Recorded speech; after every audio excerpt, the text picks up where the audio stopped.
Hai, Assalamualaikum warahmatullahi wabarakatuh. Bersama saya Ical Visio. Kali ini kita akan ngebahas terkait dengan gimana sih dapat beasiswa. Cuman sebelum kita lanjut ke bahasan hari ini, sebaiknya mungkin akan sangat lebih baik kalau misalnya channel ini di like, subscribe, and comment, and we can discuss to our comment below. Right? Yeah, actually, this is how to deliver my experience, how to get the scholarship.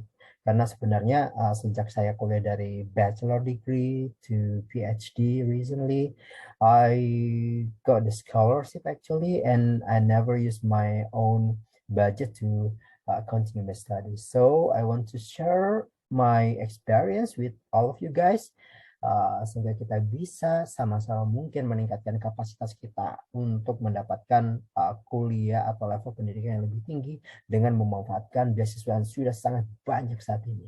Ya, jadi untuk kali ini saya akan ngebahas terkait dengan siapa sih saat ini yang tidak memiliki IPK 3,0. Saya yakin kalian semua sudah eh, selama di kuliah, saya yakin kalian sudah sangat lebih mudah untuk mendapatkan IPK 3,0. Tidak seperti waktu di angkatan yang sangat-sangat susah untuk mendapatkan 3,0 tersebut. Dan saat ini saya percaya bahwa saat ini anak-anak yang masuk milenial or Z generation can speak English very well. Jadi untuk faktor-faktor yang seperti ini saya kira itu bukan masalah lagi, sehingga saya kira semua punya kesempatan untuk mendapatkan scholarship. Jadi sebenarnya apa sih yang menjadi penentu? Ya, jadi kalau misalnya meneliti kembali in the past when I remember how to get the scholarship, what kind of the factor that can be as a worthy of the scholarship. Jadi menurut saya di sini dalam pemaparan kali ini mungkin saya akan lebih membahas terkait dengan gimana sih menyiapkan beasiswa itu. Misalnya karena seperti kita ketahui bahwa saat ini kan sudah banyak nih beasiswa, mulai ada yang namanya Australian Award Scholarship, LPDP, Chevening, Erasmus Mundus, and also other scholarship in the world. So you can exactly apply those scholarship. Tetapi how to preparing itu yang menjadi kunci utama. Bagaimana kita menyiapkan diri kita, mempersiapkan diri kita untuk mendapatkan scholarship tersebut. Dan tahap kedua adalah di saat kita sudah mendapatkan scholarship, apa yang kita ingin lakukan. Ya, itu juga kita akan bahas dalam channel ini. Dan ternyata selanjutnya adalah bagaimana memulai studi tersebut. Karena event kita sudah mendapatkan scholarship, ternyata kita juga masih membutuhkan apa strategi-strategi pada saat kita memulai perkuliahan tersebut. Karena dengan strategi yang bagus, maka I believe that you can get the high academic performance in your study.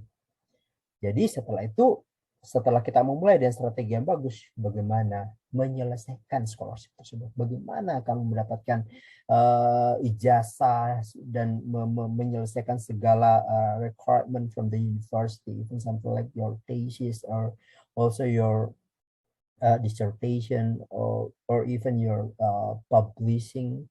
So you have to prepare yourself in the beginning.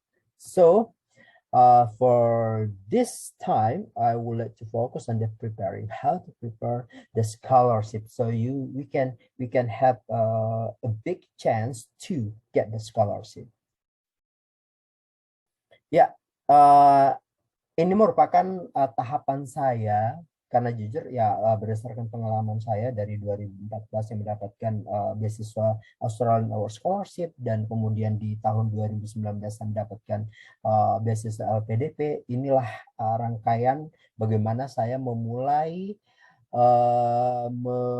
menyusun strategi untuk mendapatkan beasiswa tersebut. Pertama, itu terkait dengan bagaimana mengaktifkan, terlibat dalam berbagai aktivitas, terutama di aktivitas sosial. Kemudian planning untuk mendapatkan letter of acceptance from the university, and how to prepare your essay, because apa sebenarnya essay atau research proposal is one of the key points that to get the to get the letter of acceptance from the university. And juga mungkin untuk beberapa beasiswa tertentu kita membutuhkan beberapa surat keterangan tertentu seperti keterangan berbadan sehat, ini khusus untuk LPDP biasanya. Even as our scholarship, we also need this health reference from hospital. Dan last but not least adalah memiliki karakter tertentu yang spesifik yang dicari oleh tiap scholarship. Karena sebenarnya tiap scholarship itu memiliki target atau kriteria tertentu untuk masuk dalam beasiswa tersebut. Alright. Jadi kita akan masuk di involving in any activities. Let's see what I did before. Ya, sebenarnya seingat saya ya, jadi waktu saya kuliah di Australia, I was remembering that I involved in the ISAGU, jadi Indonesian Student Association of Griffith University. Jadi saya melibatkan diri itu dengan berbagai aktivitas yang ada di dalam. Jadi kalau saya melihat itu memang di organisasi ini kita diajarkan bagaimana kita melakukan interaksi sosial. Jadi bukan hanya dalam sisi akademik aspek, but we also do some activity in social activities. Jadi yang paling saya rasakan saat itu adalah ternyata dengan interaksi sosial dengan local people, even Indonesian people in abroad or overseas, itu membuat kita tuh bisa lebih menjaga atau mengontrol emosional kita, sehingga semakin kita terlibat ke dalam aktivitas sosial, semakin kita diajarkan untuk bersikap lebih dewasa dan lebih mindset kita itu akan lebih terbuka lebar, sehingga kita tidak akan kaku, karena ini akan sangat membantu kita pada saat kita tahap interview di suatu seleksi scholarship. Yang kedua, kita harus bisa terlibat dalam kegiatan volunteering. Jadi voluntary activities that I mean, even you are a bachelor degree or probably you are a fresh grad from a bachelor degree, sebenarnya kamu tuh bisa memanfaatkan kapasitas kamu untuk masuk ke dalam grup-grup kecil aja dulu. Contoh misalnya waktu saya mendapatkan beasiswa LPDP 1 dari ORDI itu, memang dia terlibat di kegiatan sosial, di mana di lingkungannya itu memang diadakan, mereka mengumpulkan anak-anak yang memang dalam kondisi ekonomi menengah ke bawah, kemudian mereka mengajarkan bahasa Inggris secara periodik, even itu once a week. Itu sangat membantu, dan itu memang itu akan sangat mengangkat kurikulum vitae Anda, sehingga pada saat apply itu akan sangat bisa memperlihatkan, oh ternyata memang kandidat ini memiliki pengalaman yang cukup bagus dalam pengembangan karakter diri atau personalnya. Kemudian berdasarkan pengalaman saya sendiri, satu aktivitas yang saya sangat ingat sampai saat detik ini itu adalah pada saat ada kegiatan G20 in Brisbane, Australia in 2014, and I became one of the volunteering to serve our President Jokowi. So it was really a great experience on my life. So jadi itu akan sebenarnya pada saat kita apply beasiswa dan kita ceritakan sedikit terkait dengan kegiatan-kegiatan yang memang kita bisa lakukan selama kita kuliah atau setelah kita kuliah, itu akan mengangkat atau memperlihatkan bahwa kita itu kualitasnya lebih di atas dibanding kandidat-kandidat lainnya. Memang mungkin cuma mengandalkan bahasa Inggris doang, atau mungkin hanya mengandalkan GPA yang tinggi, dan padahal itu tidak terlalu membuat seseorang itu lebih outstanding dibanding orang-orang lain. Dan saya juga terlibat dalam suatu komunitas penelitian di mana saya memang buat sendiri. Jadi di 2018 itu saya menciptakan, saya mendapatkan hibah dari Kemenristek-Dikti untuk penelitian. Kemudian saya melibatkan mahasiswa saya untuk terlibat dalam penelitian tersebut. Cuman saya berpikir kok kita ada kegiatan penelitian tetapi tidak ada yang mewadahi kegiatan tersebut. Maka saya berinisiatif untuk membuat suatu exercise research team. At the time we focus on our research focus on the research exercise. So we call our club with the team, exercise research team, and I'm an owner of those club. Jadi dengan memperlihatkan kita sudah bisa melibatkan diri dalam suatu penelitian yang mungkin dan memang hasilnya dimanfaatkan oleh masyarakat, itu akan memperlihatkan lagi bahwa kita ini memang memiliki hal yang sangat luar biasa yang memang belum tentu dimiliki oleh orang lain. Kemudian terkait dengan pengabdian masyarakat, karena saya background saya adalah physical therapy, so saya bersama beberapa rekan lain, ada Visio Andi, kita menyusun suatu klinik yang memang memberikan yang tujuannya untuk memberikan pelayanan fisioterapi kepada masyarakat. We call Zvisio, and recently still exists in Makassar. Dan ini sebenarnya juga menjadi salah satu poin yang membuat saya outstanding dibanding kandidat-kandidat yang lain. Dan menurut saya ini merupakan you can be have something like high academic or no, karena ini sebenarnya tidak terlalu kalau menurut saya ya, ini sebenarnya saat ini sudah banyak sekali orang-orang yang hebat, dan ini juga mungkin merupakan salah satu supporting document that I can get the scholarship, karena pada saat saya kuliah di Australia di Griffith University itu memang saya di hasil akhir itu saya mendapatkan high academic performance, dan memang saat itu menjadi peringkat terbaik di antara rekan-rekan di departemen saya. So ini merupakan semua yang bisa membuat Anda secara personal itu akan sangat akan sangat berbeda, akan sangat gampang terlihat oleh para reviewer bahwa oh dia ini merupakan kandidat yang kita cari. Kemudian kita berbicara terkait how to get a letter of acceptance. First of all, kita harus membuat diri kita, mendesain diri kita untuk menetapkan kira-kira kita akan mau ke negara mana atau ke universitas mana dari awal, ya. Karena kenapa? Sebenarnya dengan kita punya alasan kenapa saya harus ke sana, itu akan membuat motivasi kita itu lebih tinggi, dan mindset kita dari dalam itu akan membentuk karakter kita untuk pencapaian secara mau sadar tidak sadar itu akan diarahkan mengarah ke sana. Contoh, waktu saya masih kecil sih, saya sangat terobsesi dengan yang namanya kangguru. Dan itu membuat mindset saya itu, saya selalu mengatakan kapan sih saya bisa menyentuh atau mungkin berfoto bersama dengan kangguru. Dan ternyata cita-cita dari kecil itu membuat mindset saya itu terorientasi how to go to the Australia, because as far as I know the kangaroo we just can find in Australia.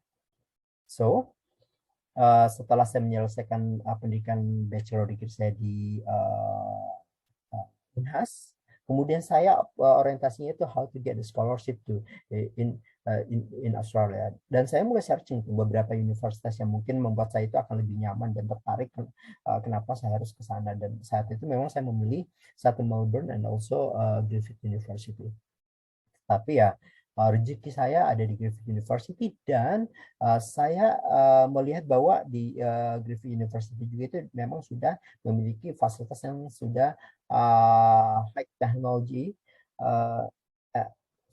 advanced technology in physical therapy science. Jadi saya memilih, jadi saya melihat dulu universitas apa sih yang saya mau capai atau saya mau tempati untuk melanjutkan pendidikan saya. Dan yang kedua itu adalah saya sudah menyusun riset proposal yang kemudian ini akan membantu saya untuk berkomunikasi dengan profesor.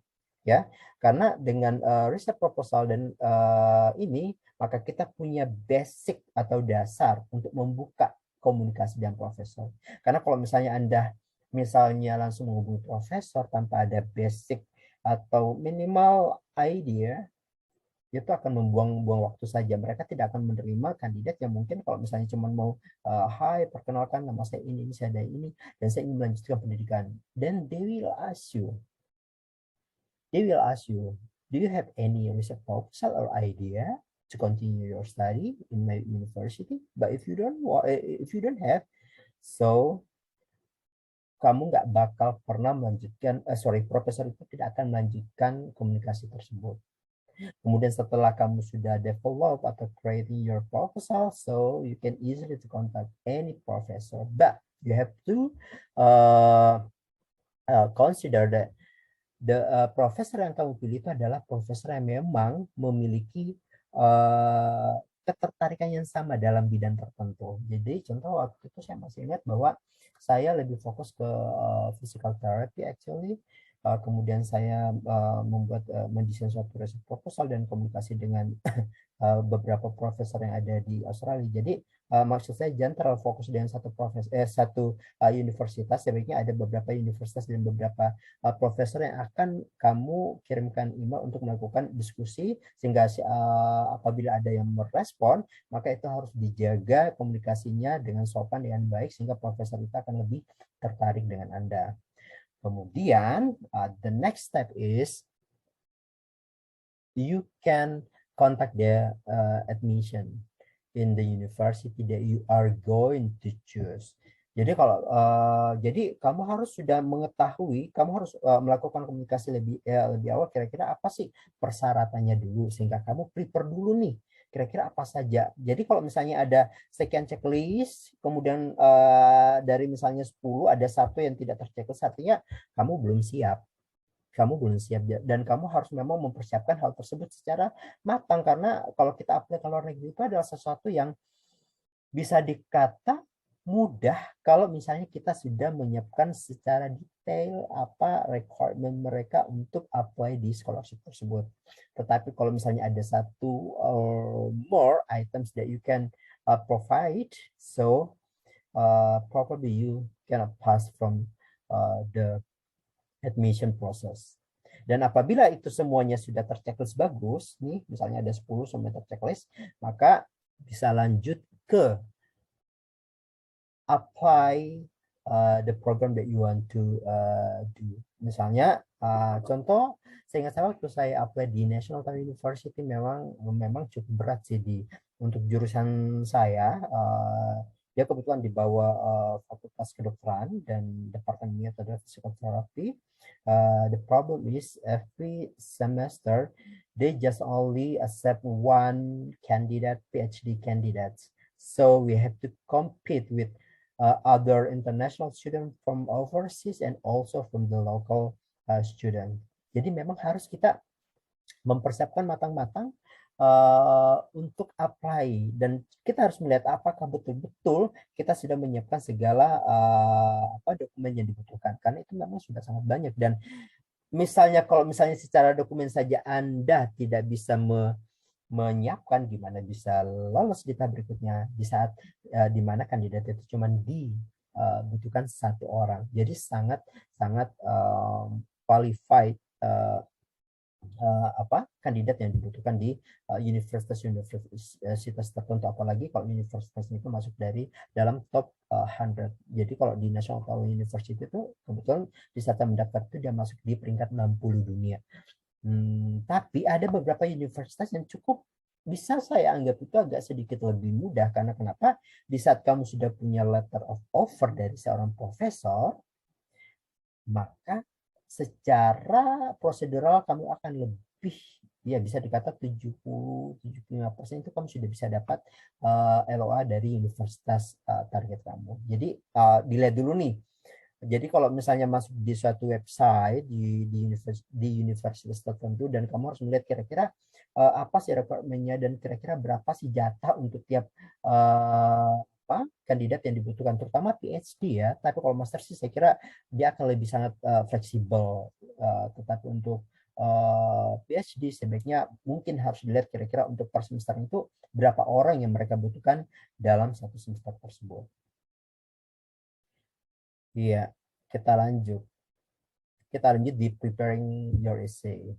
Ya, uh, preparing your essay sebenarnya ini terkait dengan bagaimana kita ini sebenarnya untuk beberapa beasiswa tertentu, tetapi in general they actually need the how to preparing your essay, how to something like create your personal statement and how to describe your self sehingga mereka itu bisa melihat oh ini mempunyai kelebihan seperti ini loh dibandingkan dengan kandidat lain. Jadi betul-betul dalam personal statement itu yang biasanya sih paling maksimal kalau nggak salah 2 lembar ya.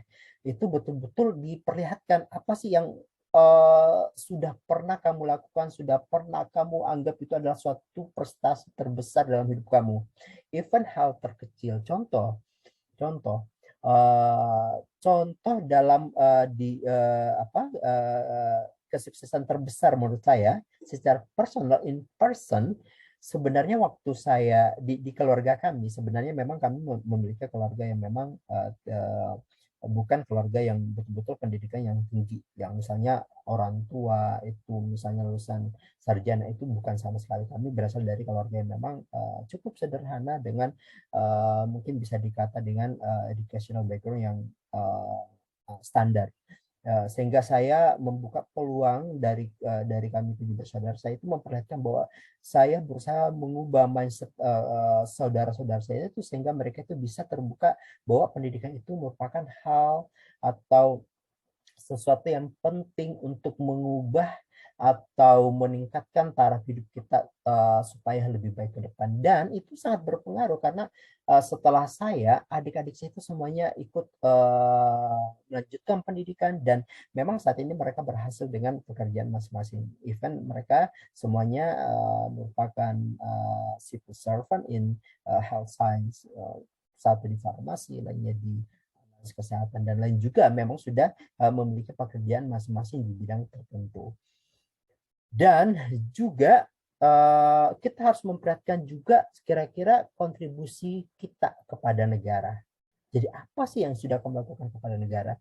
Jadi di personal statement saya itu saya lebih memberikan gambaran terkait dengan pengalaman saya ketika saya menyelesaikan setelah saya selesai pendidikan dari Australia, kemudian saya waktu itu sih saya masih kerja di Kementerian Perhubungan, saat ini di Kemenristek Dikti sebagai salah satu dosen di Departemen Fisioterapi Universitas Hasanuddin. Saat itu di Kementerian Perhubungan itu saya kerja di daerah terpencil di Papua, ya, di call Sorong, yaitu adalah di apa sekolah pelayaran yang ada di Sorong. Kemudian saya memperlihatkan ini loh bahwa saya sejak saya kerja di sana saya memberikan beberapa perubahan dalam aspek kesehatan sehingga itu bisa meningkatkan kualitas kesehatan taruna yang ada di sekolah pelayaran tersebut sehingga itu membuat kita terlihat bahwa dengan ilmu yang kita sudah dapat dari master degree kita bisa apply secara lingkup kecil atau lingkup regional or even national or probably international level.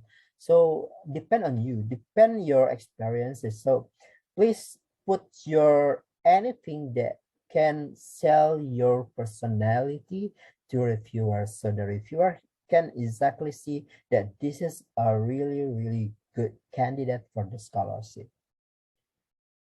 Dan untuk beberapa beasiswa ini sebenarnya yang melampiaskan surat kesehatan berbadan sehat itu kemarin waktu apply di beasiswa LPDP dan memang beasiswa LPDP ini dibutuhkan ada surat keterangan berbadan sehat dari rumah sakit yang ditunjuk, kemudian surat keterangan bebas dari narkoba, dan juga surat keterangan bebas TBC. Jadi ini dipersiapkan juga, tetapi kan ini berlakunya 3 bulan, dan dipersiapkan dari sekarang, tetapi dipersiapkan kalau Anda sudah dinyatakan lolos beasiswa tersebut. I'm just wondering if you have prepared this one, those documents, tetapi ternyata kamu nggak lolos, kan kasihan tuh, itu nggak berlaku lagi setelah 3 bulan ke depan ya. Even di LPDP itu misalnya dilakukan 2 kali setahun seleksi batch 1 and batch 2, tetapi memang kita harus mempersiapkan untuk dokumen ini bisa kita sudah mendapatkan scholarship tersebut.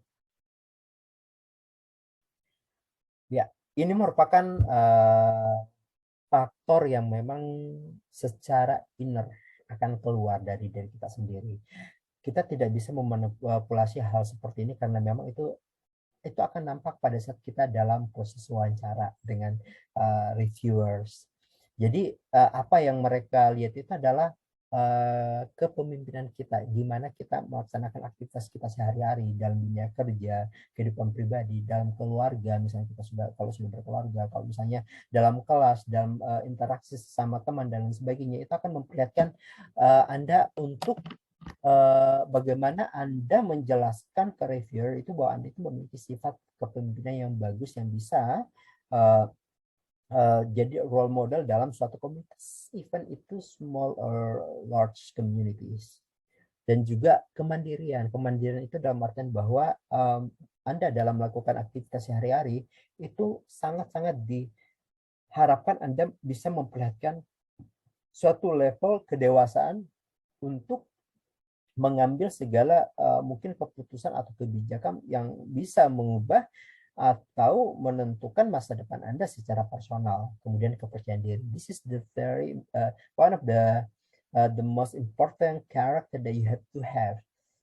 Karena dengan kepercayaan diri, kamu akan bisa mendeliver sangat mudah, sangat apik, sangat rasional, dan juga terstruktur pada saat kamu melakukan komunikasi dengan reviewers tersebut, interviewers tersebut. Jadi sangat-sangat dibutuhkan satu kepercayaan diri, sehingga dalam melakukan komunikasi itu akan sangat apik untuk melakukan suatu diskusi dua arah dengan Anda, dengan interviewer yang Anda akan hadapi.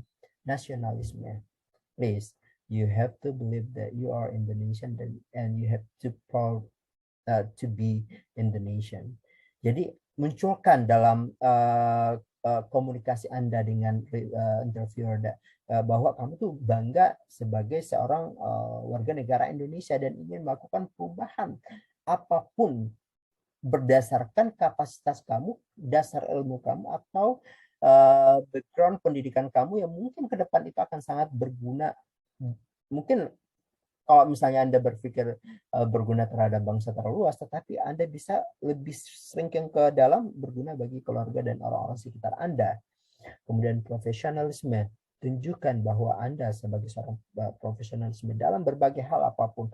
Jadi di sini ditekankan bahwa pada saat Anda melakukan interview, kalau misalnya Anda sebagai seorang dosen atau mungkin sebagai seorang tenaga kesehatan atau mungkin seorang engineering or other profession, Anda harus memperlihatkan bahwa pada saat melakukan kegiatan tersebut, Anda bisa memunculkan sikap profesionalisme untuk melakukan kegiatan berdasarkan apa yang dibutuhkan dan diinginkan oleh masyarakat di sekitar Anda.